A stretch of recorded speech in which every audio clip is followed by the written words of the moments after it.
time to get into the order of the day. My name is Malebo, and I am coming to you from chilly, South Africa. It is winter over here in the Southern Hemisphere, but I am so excited to be joining everyone. I think the audience is made up of people from across the globe. And today I will be moderating the session for today's digital dialogue. I am a Black woman. I am wearing a black top, and I have curly brown hair, and I am wearing a purple lipstick. Today we are putting the spotlight on hacking for good. Hacking, the accessing of computer systems without permission. Hence, it is illegal in most jurisdictions. The situation across borders is more complicated. Last year, the UN published a report on the topic of advancing responsible state behavior in cyberspace, trying to establish rules for the peaceful settlement and prevention of conflict in cyberspace. The document is seen as a first step to committing states not to engage in hacking each other during peace times. Recently, and in the aftermath of the war of aggression waged by the Russian Federation against neighboring Ukraine, the belligerent parties are not only engaging in mutual cyber aggression, but appealing to others to join. As a result, non-state actors are getting involved, such as Anonymous and others. While a war might be seen as an exceptional situation, the question nevertheless merits an answer. Also, from a civil society perspective, is there such a thing as ethical hacking? Where does it occur? What does it entail? And how could it be justified? I'm personally interested in this conversation. I'm from a academic, I have an academic background, and I know that within the academic space, particularly on the African continent, the issue of cybersecurity has really picked up. And I'm so grateful to be here to moderate this session. And joining us today with this session, I am delighted, we are delighted to welcome Alex Strimbeanu, who is the creative director of JANDL, and Dr. Bright Jamel Mawudor, who is the chief technology officer of XETOVA, and Marek Tuszynsk, who's the co-founder of Tactical Tech. So now how this will work is that each panelist will be giving their input for 5 minutes, and then we'll have some discussions and questions. We're going to start with Alex. Alex, I'm going to hand it over to you. Thank you. Hello, everybody. My name is Alex Trindano. I'm connecting with you from Slovakia. I'm wearing a blue shirt. I have short brown hair, and I'm wearing glasses.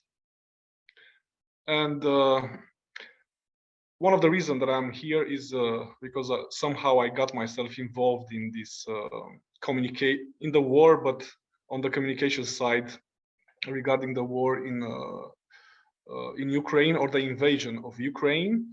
So it's a very hot topic, and everybody's emotionally somehow involved in it, especially the neighboring countries. I come from advertising, so I'm a communication specialist, and after the first week, or after the first 2 weeks, after we donated, we hired some people from Ukraine, we did the humanitarian stuff that was, let's say, very fast to do. We thought, okay, can we help? Can we get involved in any other way? And then the news started to come with the blocking of Facebook in Russia, blocking Twitter, Instagram, some news organizations' websites were blocked. So at that point, we realized, okay, this is not only a physical war, this is a communication war. And our approach was, it just came by scrolling, browsing our heads, how can we get involved? And somehow we realized, and we saw news that the only outside channel, let's say, in Russia is Tinder. So we started to think, okay, can we use Tinder? Can we repurpose Tinder for this topic?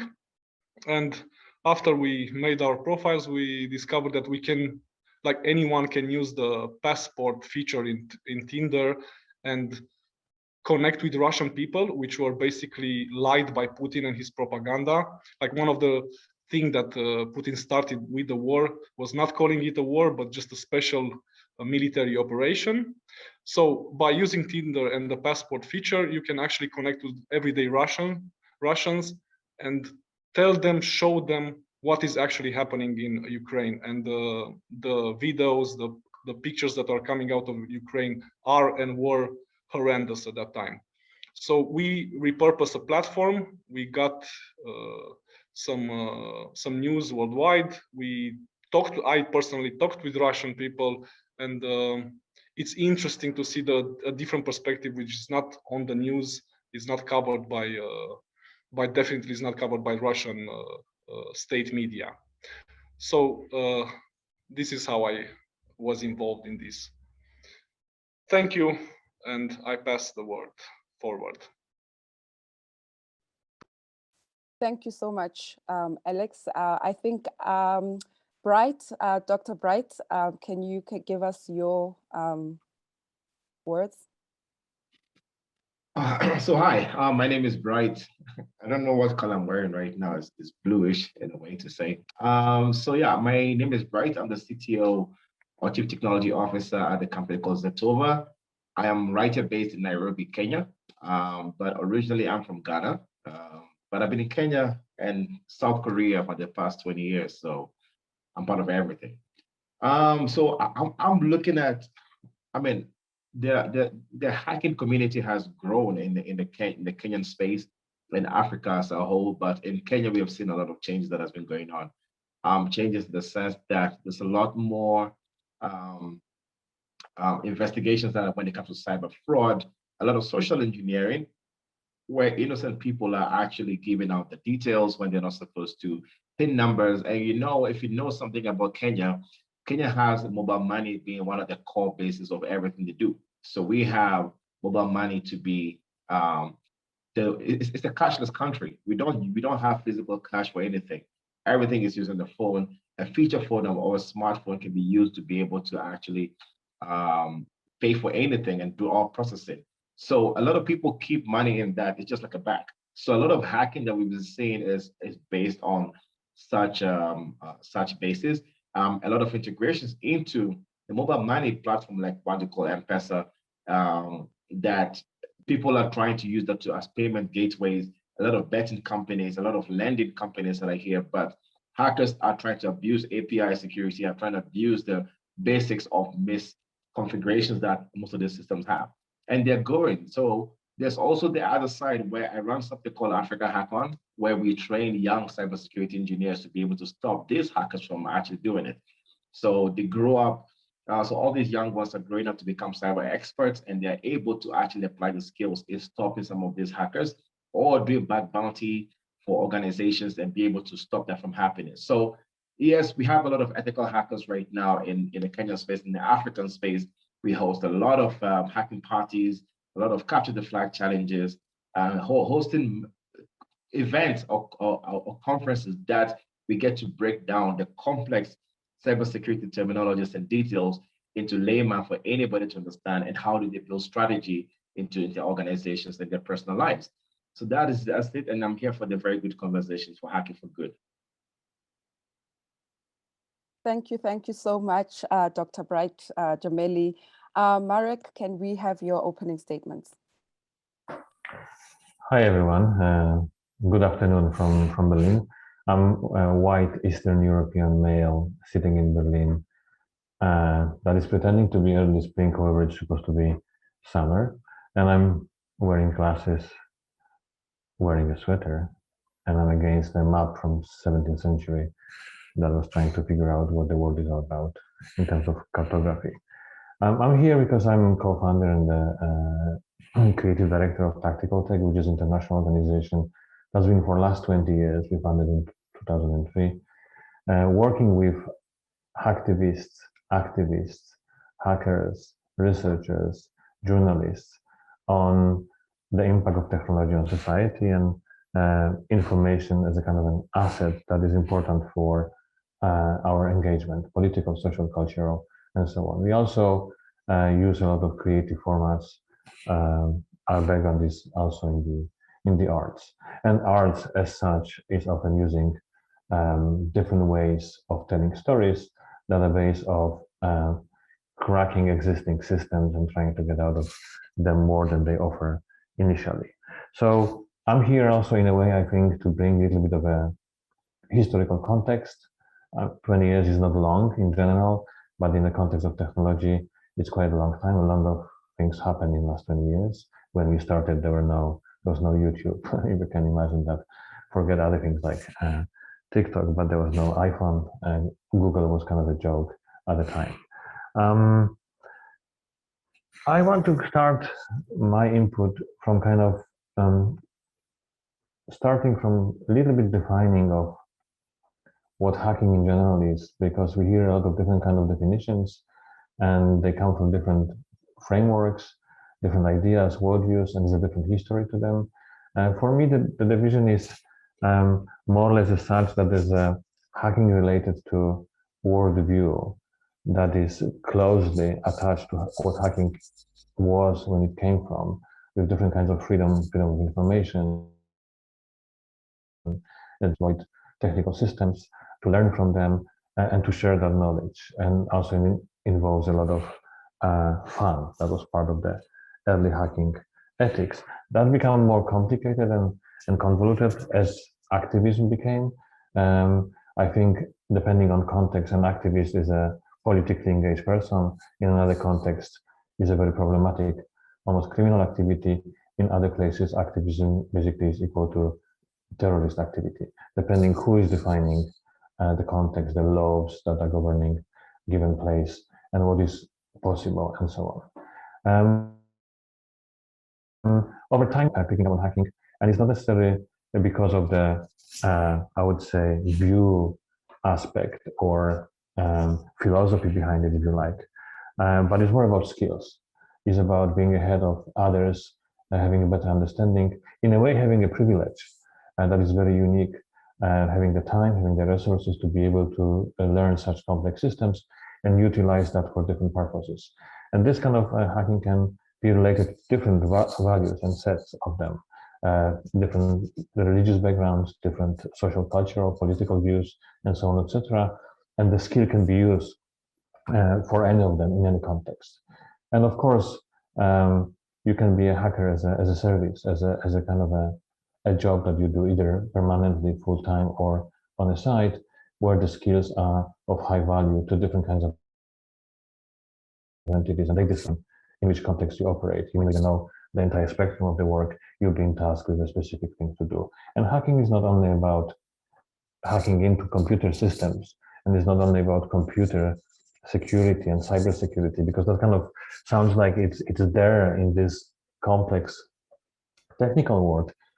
Actually, hacking is about safety, it's about politics, it's about privacy, it's about well-being, it's about also accountability and responsibility.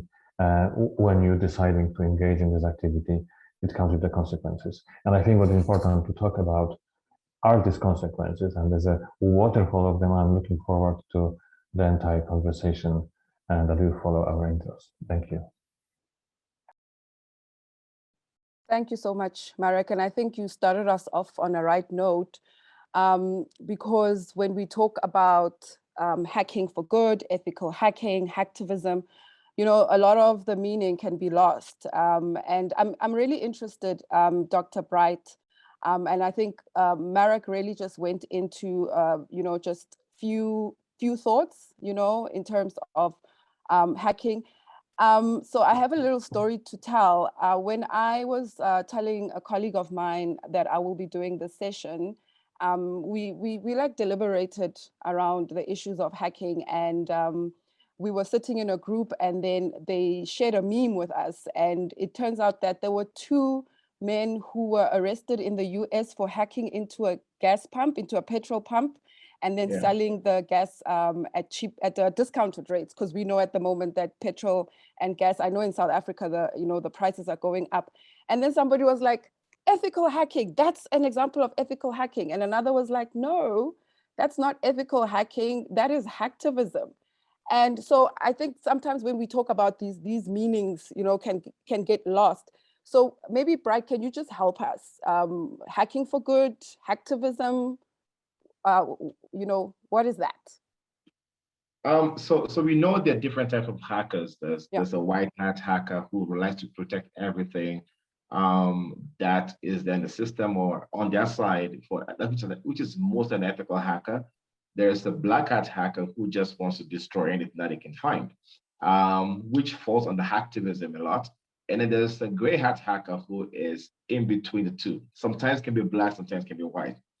Sometimes now we have what they call red hat hackers who are hired by government agencies to be able to actually see vulnerabilities in systems that will stop black hat hackers to be successful. So hacktivism has different reasons as to why it happened. There's some people who actually do military state hacking where black hat hackers are being hired by the state to be able to actually do some sort of, what's it called? Like an espionage, basically. Okay. So hacking another country, and the likes. There are others who do what you call FIG, fun, ideology, and grudge.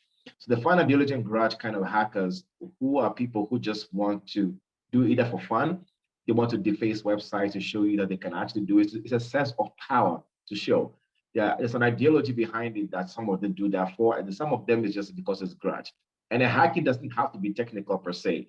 It could be going to cut the power line, cut the internet cable somewhere. It's what you're talking about, somebody going there technically to go hacking fuel and the likes. Yeah. So it can come as both, how do you call it, being a physical kind of hack or a technical part of it. And we are seeing that happening these days where if you look at elections happening everywhere.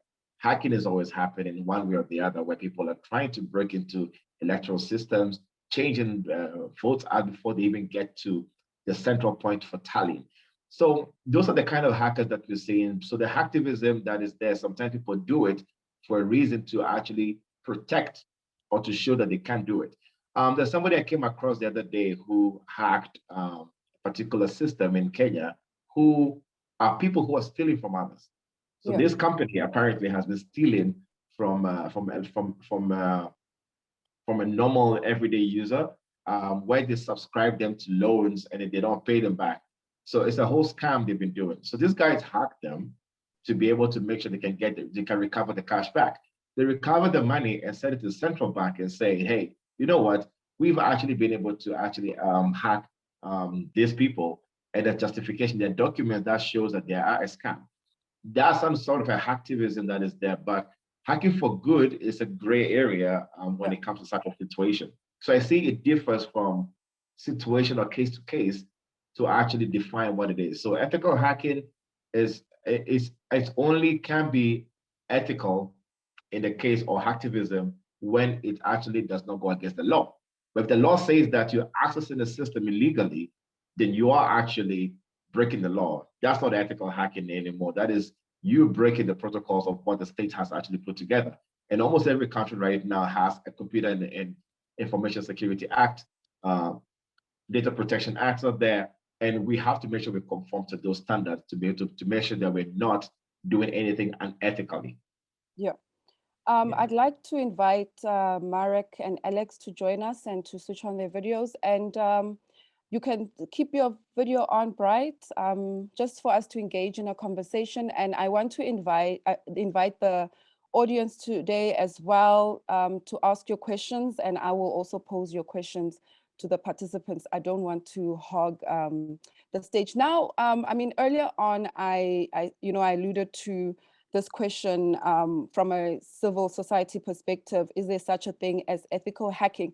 I'm interested in the special lab operations, Alex, and I know that you briefly just touched on it, and you know, this idea of using Tinder, right, to like spearhead a message. What's the uptake? Like, how many have joined, and you know, in terms of accounts being reported? How's that going? And yeah, you know, what are you seeing with the response with that? Well, after, let's say, so we got involved around 30, we know about 30 people at least that opened accounts, send us, hey, look, this is my profile, I'm into it. And then after 2 weeks, I think Tinder started to warn people that it's not in accordance with their platform, basically. So we started to hack not hack, because we didn't break any system, but we just recommended the people who are on Tinder and are in the campaign to switch off and on, so they don't stay longer than 24 hours, basically. So with that, you are safe. You can keep your Tinder account, but unfortunately, we had some people being blocked from Tinder. Okay. Yeah. Yeah. So, but I think sorry to interrupt you. I think the most interesting was the experience of talking with Russian people. Like, it's not a large scale operation, but I think it gives you an insight to connect with somebody who is disconnected, basically. Yeah. From the world. Okay. Yeah. So I think, you know, when from what Alex is saying, and maybe Marek, you can come in here, I often think about ethics, right? And a question came up in terms of how do we draw the line between ethical and unethical digital activity, and who gets to decide? And with tactical tech and engaging civil society around the implications of technology, you know, when it comes to society. So where do we draw that ethical line in terms of digital activity, and who gets to decide? Is it the lawmakers? Or because, you know, especially like coming from an African perspective, we have many who have low digital literacy. So in your organization, you know, how have you experienced that in terms of the ethics? I think maybe one clarification would be important to make as well, because one may think that ethics is purely a legal problem, that, you know, if something is written in a book, either you're breaking it or not, and if you're breaking it, it's illegal, and so for unethical, and if you do the opposite, you are good.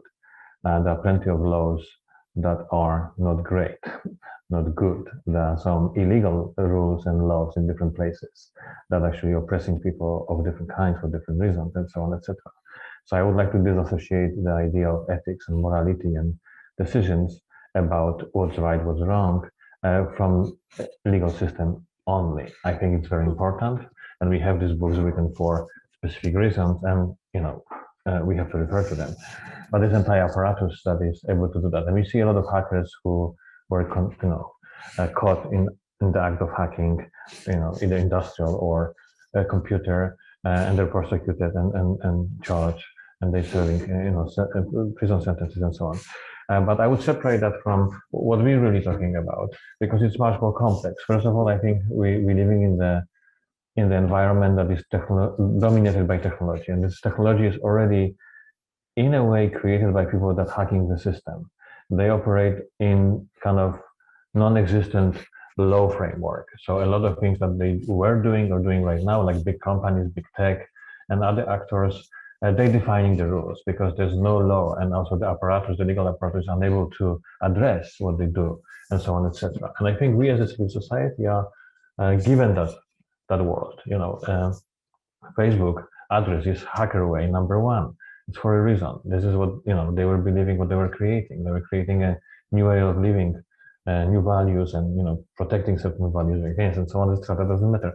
For us, from the civil society organization, it's very important to, first of all, give people we work the right to have their own agency and kind of self-determination, and make those decisions that are either ethical or not ethical.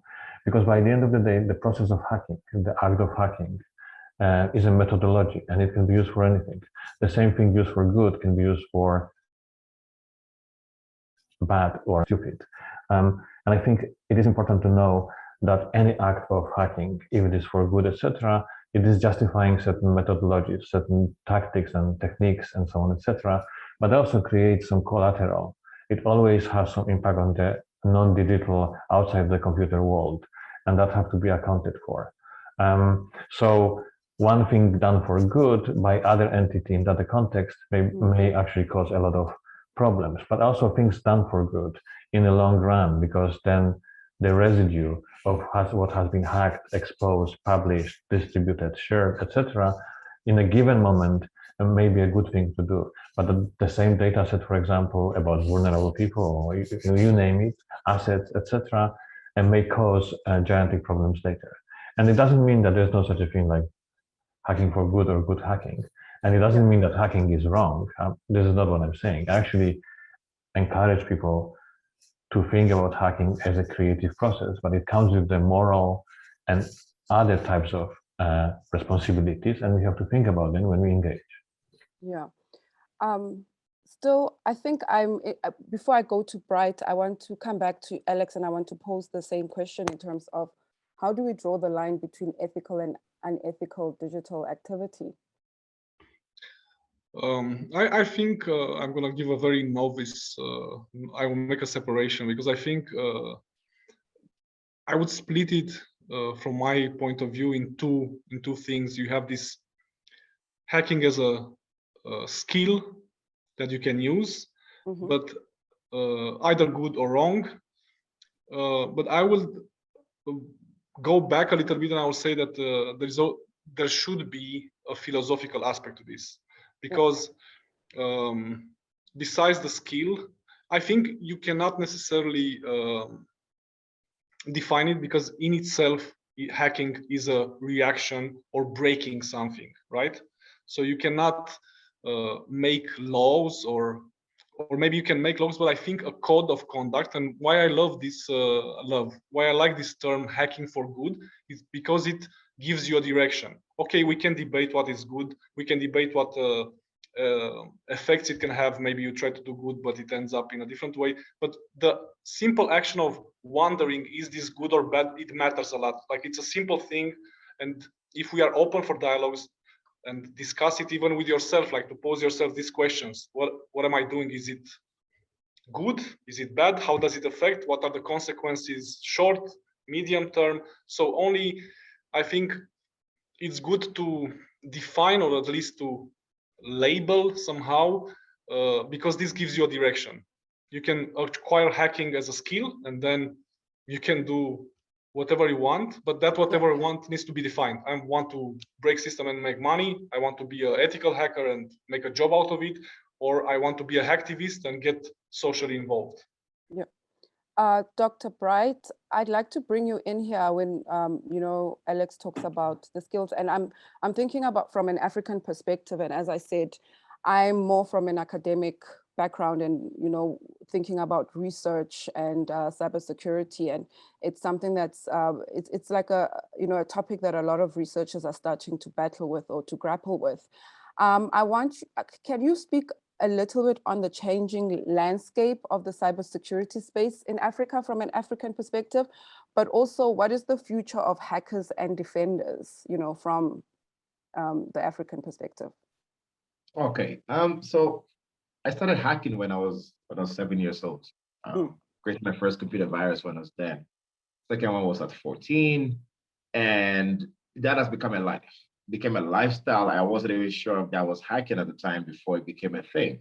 But a lot of things, I got on the wrong side of the law before, and I was arrested for about half a day, questioning me if I was part of hacktivism that was going on against Google. And I had to answer questions, and that was tough for me. I had to really re-question myself as to what to try to do. And by then I was what they call a script kiddie. A script kiddie is somebody who is trying to learn hacking or the likes, doesn't know what they're doing, but just taking instructions from people who are more experienced to do things they're not supposed to do. And I was a script kiddie at the time. I understood that I was just taking instructions in a chat room, say, ping this IP address, type this command to this IP address. I didn't know I was actually attacking Google at the time. And it was the time when Anonymous was still a group, not a movement as it is right now, where everybody can say they are anonymous. What you see in an African perspective is that there's always going to be two sides of the coin. There's going to be bad hackers and there's going to be good hackers. And what we're trying to do is, or what we're trying to see is, how can we breed the good hackers to become defenders in organizations or be able to respond to such threats that come all the time. If you look at the statistics that we have in almost every country, the hacking that is going on is of another level. And they see of those either as a state-sponsored or as an FIG that as I explained earlier. We have seen and we've come from far. And what I'm trying to see right now, which is trying to bridge the gap between the two, is that the law is actually catching up with people. People are actually being how do you call it, being prosecuted for hacking. People are being prosecuted. If you look at Rwanda, for example, a few people were prosecuted for actually breaking into the bank system, and they were able to actually be prosecuted and locked up. We want to see more of that from African continental perspective. So a lot of awareness is needed.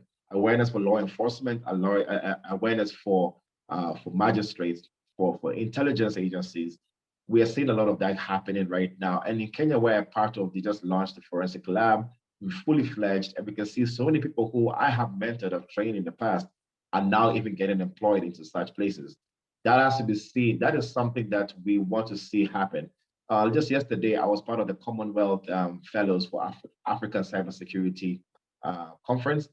And we're looking at all the various ways of being able to justify what is ethical hacking and how can we make sure that a lot more people are getting into cybersecurity, cyber resilience, and from an African perspective, both from a law point of view to the point of, does a government even get to understand?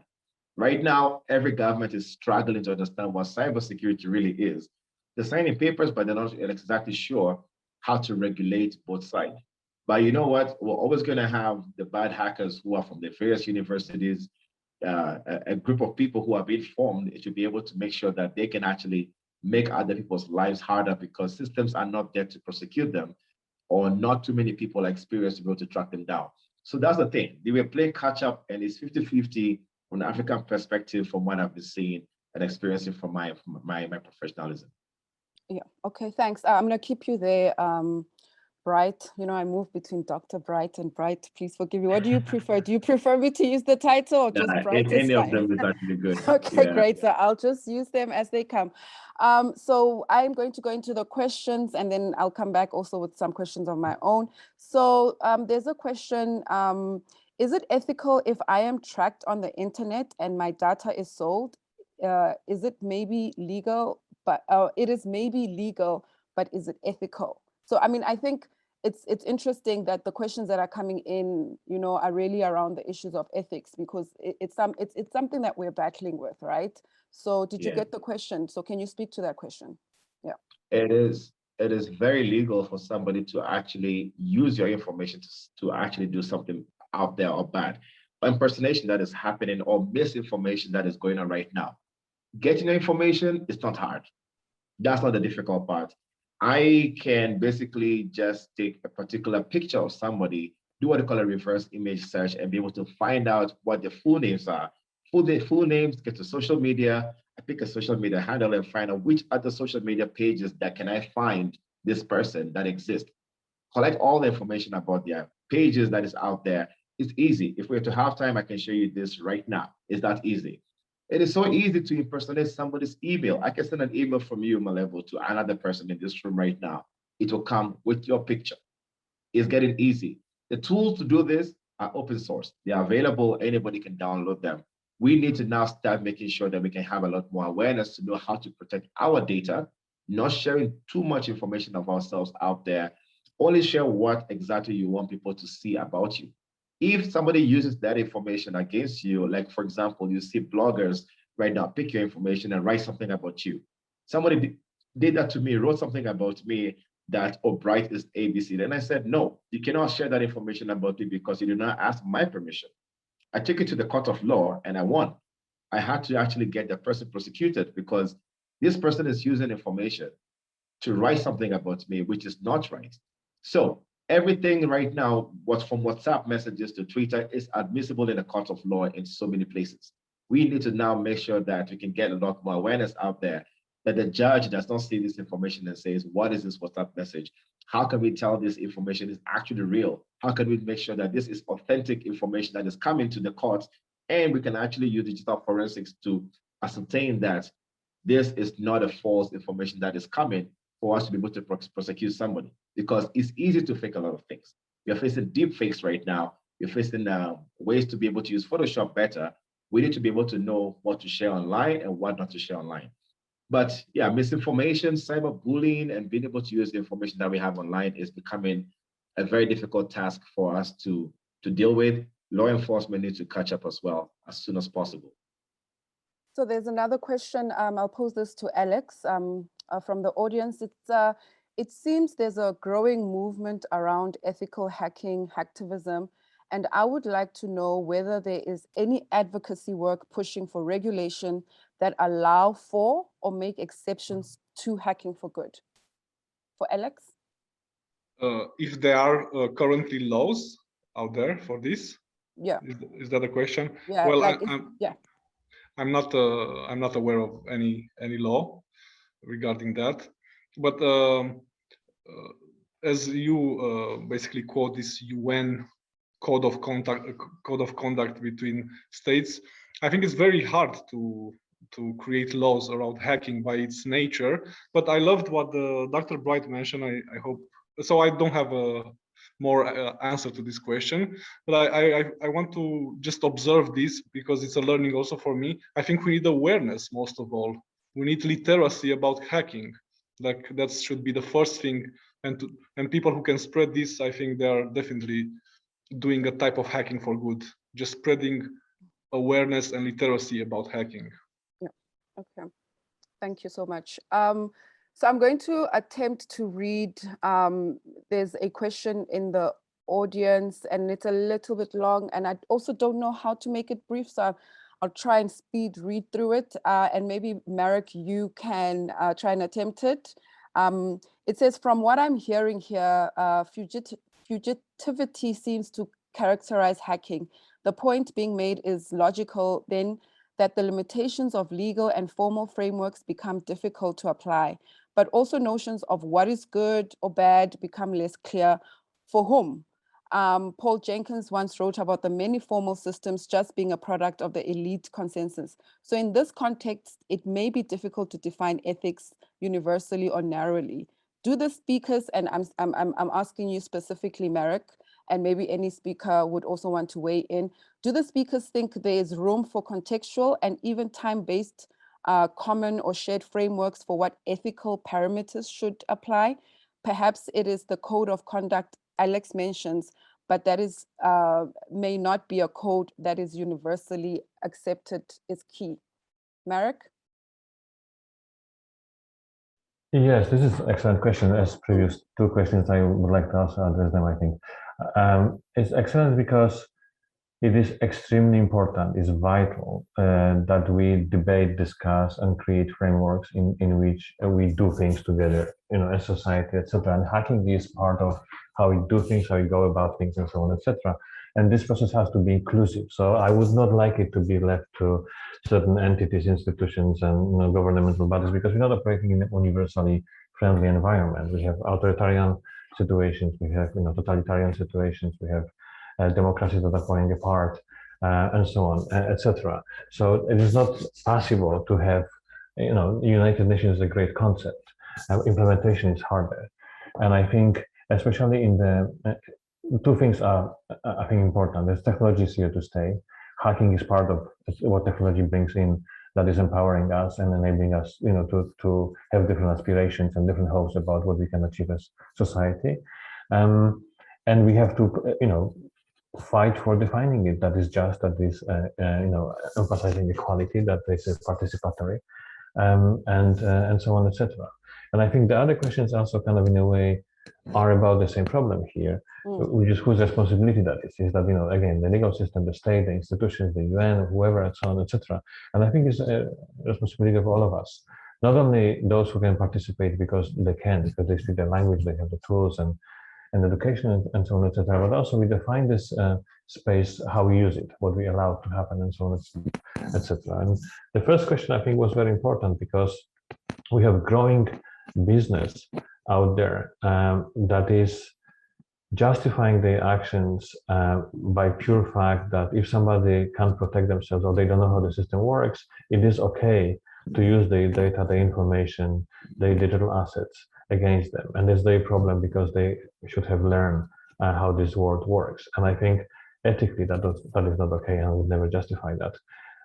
However, on the other hand, it's important that some of activists or hacktivists and other groups are able to do that, to either expose the privileged, expose the wrongdoers, or expose a problem that may not have a clearly defined actors, but is impossible to address. And you can talk about larger problems, environmental, climate change, and so on, etc., where hacking is also very important because we may need certain access to certain information to be able to form opinions. On the basis of these opinions, we can then act. You can decide what is necessary to do and how to do that, and so on, etc. So that would be my shortest answer to a very complex, very good question. Thank you for that. Thank you so much, Marek. I have a question for Bright. Do we know how well equipped African states are in protecting themselves against black hat hackers? How many instances of black hat hacking have we experienced on African government systems? And I'm also particularly interested in, but during the COVID, like what were the cybersecurity challenges during COVID-19? But yeah, you can go ahead and answer that question or speak to it, right? I would say I don't think we are well equipped right now when it comes to cybersecurity. COVID-19 came about at a time where digital transformation was still a concept in a lot of people's heads, a lot of concept in people's, the national strategy for a lot of countries was still not a thing that they thought would ever come to happen. Now, COVID came and then they realized that, oh, there's a definition of something called a VPN. Trust me, most government people don't even know what a VPN was until COVID started, that they have to work from home. They have to get to work from other places. And if you look at it right now, some countries I know are putting together cyber warriors for the country. I know Kenya has one where they have the National Cyber Command Center. I've seen strategies being put together, what you call it, NC4. That is something that has been done there. Look at it, decide when even South Africa, where you are right now, has been targeted by so many countries. Recently, I know from China, from Russia, where they're hacking some of this company, some of the organizations, the government. I saw recently also in South Africa where some of the compromised systems and leaked out a lot of information. What was done about that? Nothing much. So it's always a reactive kind of things rather than being proactive in being able to respond to cyber attacks. There has to be a way that governments need to set up a cyber force to be able to make sure they can protect when it comes to state-sponsored attacks. But right now, a lot of hacking has been going on in so many government systems that is bad. Even if I use a search engine, there's one called Shodan. Shodan is a public search engine, and I look for government systems across the continent. There is way too many of them that are vulnerable. The system even tells you it's vulnerable. And guess what? It's a publicly available government system that is telling you it's vulnerable to certain ways. But the fact that a lot are not embracing people coming to tell them this is the possibility of what can happen to you because people are scared. And that's something we're discussing at the Commonwealth African Summit yesterday. People are scared of sharing information because not everybody is welcoming to be able to get information shared. I know so many of my mentees who have seen vulnerabilities in the system and even actually try to exploit them, but they can't share that information with the government because they're not welcoming to be able to know that they can be exploited. And if you look at it as well, it's because you're making somebody look bad. You're making somebody look at. So frameworks to be put in place to allow people to voluntarily share information of possible hacking that can go on the systems need to be put in place, not to scare people out there because of the kind of knowledge and skills they have. Trust me, my youngest mentee is 16 years old. He can hack comfortably as sometimes as me. What do we do with such a skill set? We need to put that skill set somewhere that can be beneficial to the state. So hacking of government systems with black hats, yeah, it has been happening a lot. I have been seeing them in a few forums on Telegram, but there's nothing much I can do about it. Just have to watch. Yeah. So maybe Alex wants to come in here for the next question. Ukraine is recruiting cyber warriors on the internet. And I mean, if you go into the chat box, you'll see there's a link there. It says, thus Africans can get involved in a war elsewhere. Should civil society support that kind of volunteerism? And I'm also interested in the ethics of that, right? Like, is it okay to attack another country, you know, ethically, even if that country started war? Like, what does it mean, you know, for pulling, you know, your country into the war itself? Yeah. Alex? So I don't know much about the initiative, but I think as a overall idea, I agree with it. Now it depends on your moral compass if you get involved or not. It's I don't see a big difference between physical war and digital war. I actually think the physical war is extremely dramatic. So done to protect, because they are not invading anybody, they are invaded. I think it's okay as an idea. Now it depends on anybody. It's like a call. I think many outsiders went to Ukraine to actually physically fight there. So I don't see a problem if to fight digitally. But it's, of course, then it's a personal decision, and according to your moral compass, if you want to do those things or not. Whatever they involve, I'm not aware of what actually means to be a digital warrior for Ukraine or cyber warrior. Okay, thank you. So I want to bring in Marek here. There's a question that says, why is it that hackathons have become all the rage, even by governments, but hacking is still out in the woods? This is excellent question. Sorry, make me laugh.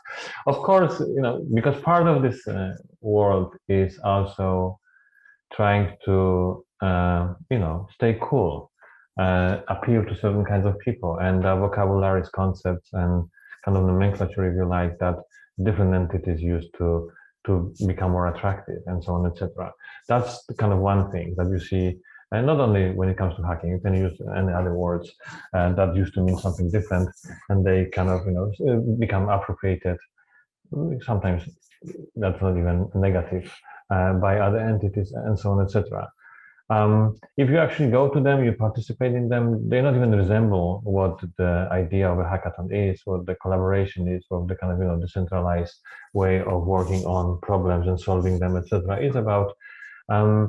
But I think, like with the army here, different entities looking for people with different skills, for, you know, skills that are coming also from so-called digital natives, people who know this environment way better than those who grew up before it and really still adapting and adjusting, you know, in the understanding what it is.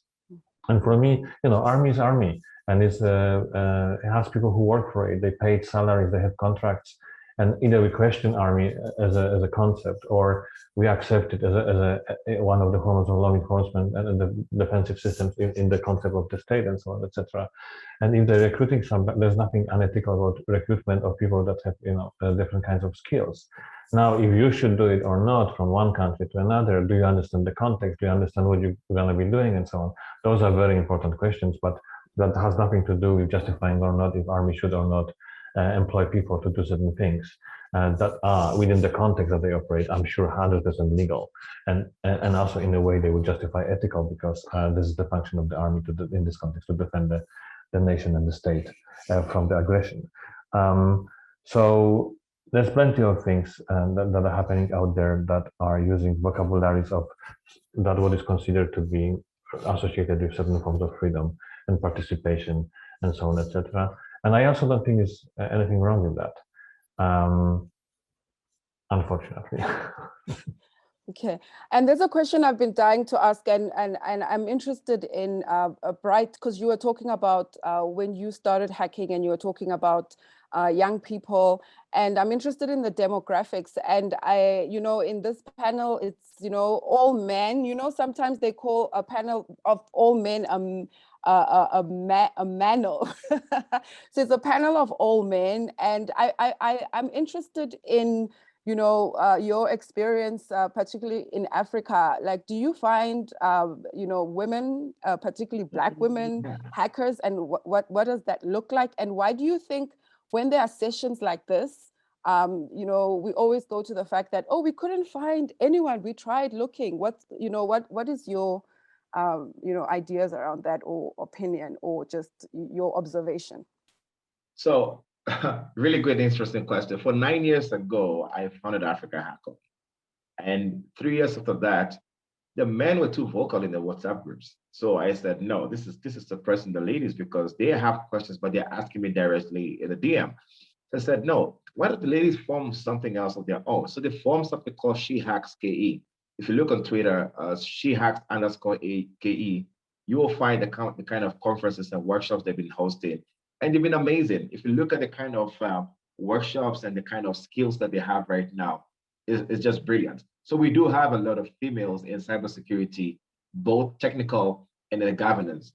If you look at the governance part of things, when it comes to policies and the governance aspect of things, you don't find a lot of men.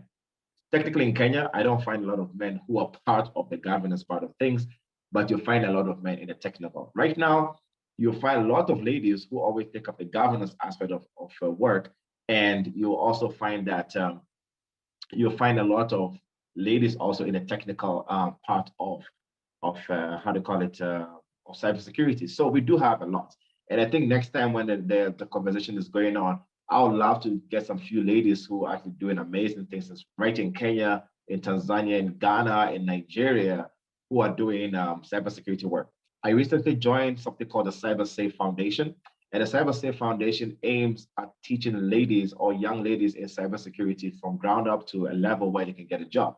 And let me tell you something. Do you know how many requests we get for every cohort? Bare minimum, 8,000. 8,000 ladies are forever asking if they can actually learn cybersecurity. We're taking about 140 to 200 and about 1,000 every cohort, which they learn cybersecurity. So check out Cyber Safe Foundation. We even have a Linux party on Saturday where it's going to be about women in cybersecurity. So check out Cyber Safe Foundation, She Hacks KE. You'll find a amount of women who are really doing amazing stuff in cybersecurity. And yeah, so they are there. Yeah, well, colleagues, you know, this we could go on, and I think this was a really great start, you know, and I think like we can go into our respective communities and continue this conversation. And for those who joined late, just to remind you that we will make the video available on YouTube for you to catch up on whatever it is that you have missed. Just before we close, I mean, there are more questions you know, that I would have loved to ask, and I would love to take from the audience. Just to go around the table, starting with you, Alex, just on your closing, you know, thoughts, particularly around the conversation today, especially since you know, one of the biggest issues is the ethics, you know, around you know, civil society also responding. Particularly when we think about your operation that you are involved in. Just your closing thoughts for today. Well, I think just the discussion itself, it opens the door to many layers, from awareness to skills to jobs to ethics to morals. So the fact that this is coming into the light and is approached, I think it's absolutely great. And an open society is better than a closed society, that's for sure. Thank you so much. Marek, your closing thoughts? We're living in a very interesting times, and we will never be able to answer these questions that we just posed ourselves. But I think it's vital and crucial to discuss them and make sure that everybody is able to participate and voice their opinions. And this is how we can create a better world. Thank you. Thank you so much. Dr. Bright, over to you with your closing thoughts. I will say that, I mean, the cyberspace is open. We need to embrace more hackers for good. We need to get more people who can be defenders rather than be on the offensive side. And we need to get people who are offensive security to change to defensive security, because that's one of the best ways to be able to get into it. And looking forward to more conversations to demystify this complex topic and getting more people involved. complex topic indeed. I mean, it's given me a lot to think about, and I'm really interested in engaging a lot of my students and my community with this. So as I said again, the video recording of today's session will be sent to everybody next week and will be posted on YouTube. So yeah, thank you so much to our speakers for your thoughtful contribution. As I said, you have given us a lot to think about. And thank you to our international sign interpreters and captioners for their work. And finally, thank our audience for joining us today and your great questions. And I'm sorry that we couldn't get through all the questions, but this is an ongoing conversation. To access our previous dialogue, all our dialogues of 2020 are now available as videos and audio on the Center's YouTube and podcast channels. And the links will be posted in the chat box. And further, so the resources from today from our panelist organizations will be sent out to all participants who attended today's session next week. And if you'd like to get in touch with any of our contributors today, you can do this via the team here at the center. Please send an email to Ryan, and Ryan will also pop their email in the chat box, but it's ryanstanton@icscenter.org. It has been an absolute pleasure for me to moderate this session. It's gotten me really excited. There's a lot for me to read, and there's a lot for me to just continue the conversation. And thank you, Jameli, for that, because I'm really, really interested, you know, in particular around the demographics and how we can start thinking about equipping young people, you know, just like the education around the issues of hacking. So I have been really enlightened, and it's been my absolute pleasure being here. Goodbye, everyone, and we hope to see you in September. And a reminder again that the meeting recording will be sent to all participants next week. Thank you so much, everybody, and goodbye.